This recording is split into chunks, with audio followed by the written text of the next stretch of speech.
క్రీస్తునందు ప్రియ సోదర, రోమీయులకు రాసిన పత్రికలో 5వ అధ్యాయం 8వ వచనంలో, అయితే దేవుడు మన ఎడల తన ప్రేమను వెల్లడిపరుచుచున్నాడు. ఎట్లనగా మనం ఇంకా పాపులమై ఉండగానే క్రీస్తు మన కొరకు చనిపోయాము. ఈ భాగంలో దేవుడు, మనమేమో పాపులము, చనిపోయిందేమో క్రీస్తు. 3 మాటలే మనం చూస్తాం. దేవుడు అంటే పరిశుద్ధుడు, అంతటినీ సృష్టించిన వాడు. పాపులు అని అంటే దేవుని మాట విననందువల్ల పాపులమైనటువంటి మనుషులమైన మనం. చనిపోయిందేమో క్రీస్తు యేసు. క్రీస్తు అంటే అభిషిక్తుడు, దైవాభిషిక్తుడైనటువంటి, పరిశుద్ధుడైనటువంటి, తండ్రి రొమ్మున ఆనుకున్నటువంటి, ఏ పాపము లేనటువంటి, పాపము ఎరుగనటువంటి ఆయన మన కొరకు చనిపోయాడు. మనము ఏమై ఉంటే మన కొరకు చనిపోయాడు? మనము పాపులమై ఉన్నప్పుడు మన కొరకు చనిపోయాడు.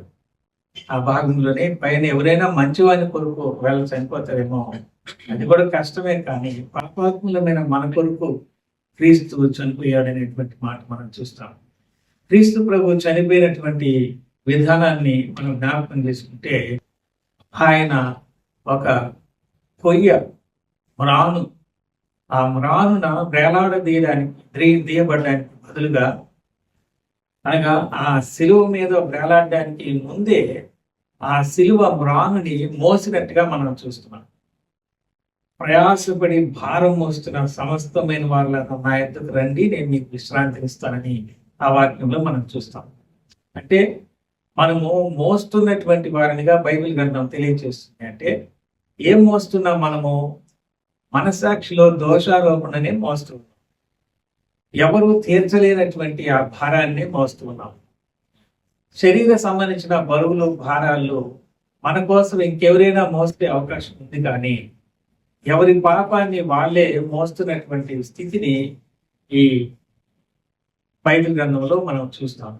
కాబట్టి అలాంటి పాపాత్మలంగా బరువు మోస్తూ మనము ఆ భారాన్ని మోస్తున్నటువంటి వాళ్ళం ఉన్నప్పుడు, నా ఎద్దుకు రండి, విశ్రాంతిని ఇస్తాను అంటే, ఆ భారాన్ని ఆయన మీద వేసుకుంటే కదా మనకు విశ్రాంతి దొరికేది.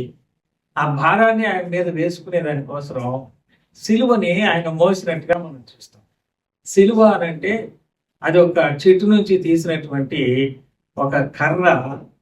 కేవలము అదొక కర్ర మాత్రమే అని మనం చూడకూడదు. ఎందుకంటే పాత నిబంధనలో మనం గమనిస్తే, పరిశుద్ధమైన దేవుని సన్నిధిలో ఉంచడానికి, ఆరాధనకు యోగ్యంగా ఉండడానికి, మందసాన్ని ప్రజల మధ్యలో ఉంచడానికి ఆయన ఉపయోగించుకున్నటువంటి కర్ర అనేది మనం చూస్తాం. దేవుని ప్రజలైనటువంటి ఇశ్రాయేలును సంరక్షించడానికి, పాపభూయిష్టమైన ఆ ఐగుప్తులో నుంచి బయటికి తీసుకుని రావడానికి, ఎర్ర సముద్రాన్ని దాటించడానికి, సమస్త విధములైనటువంటి వసతులను కల్పించడానికి దేవుడు తన దాసుడైన మోషే కర్రని ఉపయోగించుకున్నట్టుగా మనం చూస్తాం. కాబట్టి యేసు ప్రభువు సిలువ మీద మరణించాడు అనంటే, ఆయన సిలువను మోసాడు అనంటే, అది ఒక కర్ర అనేటువంటి మనసు మనలో ఉండకూడదు. ఎందుకంటే మనందరి పాపాన్ని ఆ సిలువ మీద ఆయన మోసుకుంటూ వెళ్ళేదానికి సాదృశ్యంగా మనం చూస్తాం. ఆ మందసాన్ని కూడా వాళ్ళు ఆయా స్థలానికి తీసుకుని వెళ్ళేటప్పుడు ఆ 4 భాగాల్లో ఉన్నటువంటి భుజాలకు ఆనించుకొని మందసం బాక్స్ ఉన్నటువంటి దాన్ని మోసుకొని వెళ్ళేటువంటి అనుభవాన్ని మనం చూస్తాం. కాబట్టి ఈ మోసుకుంటూ వెళ్ళినటువంటి యేసు ప్రభు యొక్క సిలువని మనం ఆలోచన చేసినప్పుడు, and instrument of our sins అనేది మనం ఆలోచన చేయాలి. మన పాపాలన్నిటినీ ఆ కొయ్య సిలువ మీద వేసుకొని మోస్తూ వెళ్ళినటువంటి అనుభవాన్ని మన తలంపుల్లో, మా మనసులో ఆలోచన చేయాలి. మధ్యలో మోయలేనటువంటి రీతిలో దాదాపు 14 సార్లు ఆయన తడబడుతూ కింద పడ్డాడని రకరకాలుగా చెప్తారు. అలాంటి పరిస్థితులలో మరొక వ్యక్తి ఆ దారిలో పోతుంటే కొద్దిసేపు ఆయన మీద పెట్టారు, కానీ చివరి వరకు యేసు ప్రభువే ఆ భారాన్ని మోసినట్టుగా మనం చూస్తాం. యేసుక్రీస్తు ప్రభు ఆ సిలువను మోసుకుంటూ వెళ్ళి, ఆయనే ఆ సిలువను ఆ కలువరి కొండ లేక గొల్గొతా స్థలానికి తీసుకుని వెళ్ళినప్పుడు, ఆ మోయబడినటువంటి సిలువ మ్రాను మీదనే ఆ మోసినటువంటి ఆ శరీరాన్ని ఉంచి భూమి మీద పాతి ఆకాశానికి భూమికి మధ్యలో ఆయన మ్రానున శాపగ్రాహిగా వేలాడేటువంటి అనుభవాన్ని చూసినట్టుగా మనం చూస్తుంటున్నాం. ప్రభు అయిన యేసుక్రీస్తు మనందరి పాప ప్రాయశ్చిత్తార్థమై సిలువలు ఆయన మరణించినట్టుగా మనం చూస్తాం.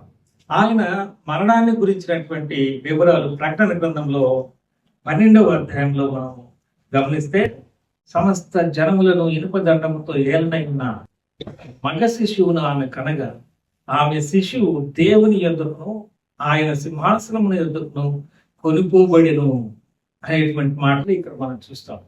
ఈ భాగంలో ఒక డ్రాగన్ మనం చూస్తాం, ఘట సర్పాన్ని మనం చూస్తున్నాం, ఒక స్త్రీని మనం చూస్తున్నాం. స్త్రీ అంటే ఇశ్రాయేలు యొక్క ప్రజలకి సాదృశ్యంగా మనం చూస్తాం. చాలా మంది రోమన్ క్యాథలిక్ వాళ్ళు స్త్రీ అంటే పరిశుద్ధ కన్య మరియ అని అనుకుంటా ఉంటారు. కానీ ఇక్కడ కన్య మరియ కాదు, స్త్రీ అంటే ఇశ్రాయేలు దేశాన్ని గురించి చెప్పినట్టుగా మనం చూస్తాం.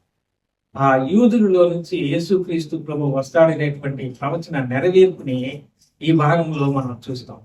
ఆమె ఆ ప్రసవ వేదనతోటి మగ శిశువుని కన్నప్పుడు ఆ మగ శిశువుని మృంగివేవల్ని చూసినటువంటి ఈ డ్రాగన్ లేకపోతే ఘట సర్పాన్ని, అపవాదిని మనం చూస్తాం. యేసు ప్రభు సిలువకు వెళ్ళడానికి ముందే ఆయన మనందరి పాప శిక్షణ కొరకు మరణించకుండా చేయడానికి అపవాది యేసు ప్రభువునే ఆ దేవుని చిత్తాన్ని నెరవేర్చడానికి మార్చడానికి ప్రయత్నం చేసినట్టుగా మనం చూస్తాం.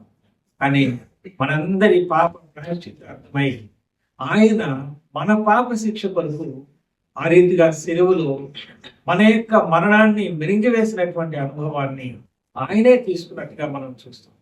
కాబట్టి ఈ స్త్రీ ఇశ్రాయేలు యొక్క సంతానాన్ని ఇశ్రాయేలుగా చూస్తే ఆ దేశాన్ని సూచిస్తుంటే, ఆ దేశంలో లేక ఆ ప్రాంతంలో ఇశ్రాయేలీయుల మధ్యలో ఆయన యూదుడుగా, యూదులలో నుంచి పుట్టినటువంటి వాడిగా మనం చూస్తూ ఉంటున్నాము. ఆనాటి కాలం అందే తల్లి గర్భంలో ఉన్నప్పుడే ఆయనను మృంగివేయాలని అపవాది చూచాడు. పుట్టిన ఆ క్షణాల్లోనే ఆయనను చంపడానికి ప్రయత్నం చేశాడు ఆ రోజుల్లో ఉన్నటువంటి హేరోదు రాజు.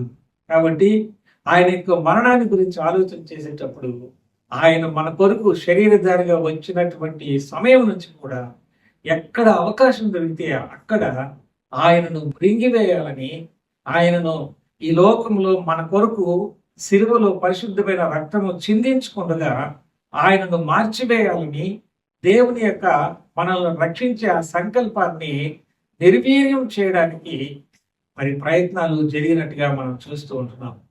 కాబట్టి యేసుక్రీస్తు ప్రభువుని ఆరాధన చేసేటువంటి మనము ఎలాంటి పరిస్థితుల్లో ఉంటే మన కొరకు చనిపోయాడు అనేది మనం చూస్తున్నాం.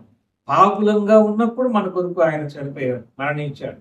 ఎలాగ మరణించాడు అనంటే ఆ సిలువ మ్రానును మోసుకుంటూ వెళ్ళి మోసినటువంటి ఆయన శరీరాన్ని మోయబడినటువంటి అది కర్రలాగా కనబడుతుంది, కానీ మన పాపాల కోసరంగా ఆయన చనిపోయాడు అనే దానికి రుజువుగా ఆ కర్ర మీదనే ఆయన యొక్క సజీవమైనటువంటి దేహాన్ని చీరలతో కొట్టి ఆయన శిలువ మీద వేలాడదీసి ఆయన శరీరము బాధించబడుతూ ఉండగా తన యొక్క నిష్కళంకమైనటువంటి రక్తాన్ని చిందిస్తూ ఆయన నేను పరిశుద్ధుడను తెలియచేసేటట్లుగా, వీళ్ళు ఏం చేస్తున్నారో వీళ్ళకి తెలియదు, క్షమించండి అన్న అంటే ఆయన పవిత్రత ఎంతగా ఉందో మనం అర్థం చేసుకోవచ్చు. అలాంటి ప్రేమ చూపినటువంటి ప్రభువుని సిలువను చూచినప్పుడల్లా, ప్రభువుని జ్ఞాపకం చేసుకున్నప్పుడల్లా మన హృదయాల్లో కృతజ్ఞత అనేది సాధారణంగా రావాలి. ఆ కృతజ్ఞతని తెలియచేయడమే ఆరాధన. అలాగా ప్రభువుని ఆయన శరీరము రక్తం మన మధ్యలో ఉంటుండగా సాదృశ్యమైనటువంటి ఆ పాత్రలే కానీ అవి శరీర సంబంధించిన పాత్రలుగా మనం చూస్తున్నాం, కానీ అందులో ఉన్నటువంటి పదార్థాలు మనం ఏర్పాటు చేసుకున్నట్లే. కానీ ఆయన రొట్టెని ఎత్తుకొని ఇది నా శరీరము, దీన్ని పంచుకొని తినండి, ఆయన పాత్రని ఎత్తుకొని ఇది నా రక్తము, క్రొత్త నిబంధన, దీనిలో త్రాగునిపడలే నన్ను జ్ఞాపకం చేసుకుని అని చెప్పాడు. కాబట్టి అయోగ్యులము, పాపాత్ములము ఆ పరిస్థితుల్లో ఉన్నప్పుడే మనకు ఆయన చనిపోయాడు. కనుకనే ఆయన రక్తం ద్వారా మనం కడగబడ్డానికి ఆయన కృప చూపించాడు. ఈ రోజున ఆయనను ఆ సిలువను జ్ఞాపకం చేస్తున్నప్పుడల్లా అది కేవలము ఒక ఆకారమే, ఒక పొయ్యనే అనేది మన మనసులో ఉంచుకోకుండా నా కోసం నా పాపాలను మోసినటువంటి సిలువ, ఆయన శాపగ్రాహిగా వెళ్ళినటువంటి సిలువ అనేది జ్ఞాపకం చేసుకొని ఆ సిలువ మీద ఉన్నటువంటి ప్రభువుని తలంచుకుంటూ ఆయనకు కృతజ్ఞతలతో మనం ఆరాధన చేయడానికి ఈ చిన్న ధ్యానం మనకు సహాయం చేయాలి. Thank you.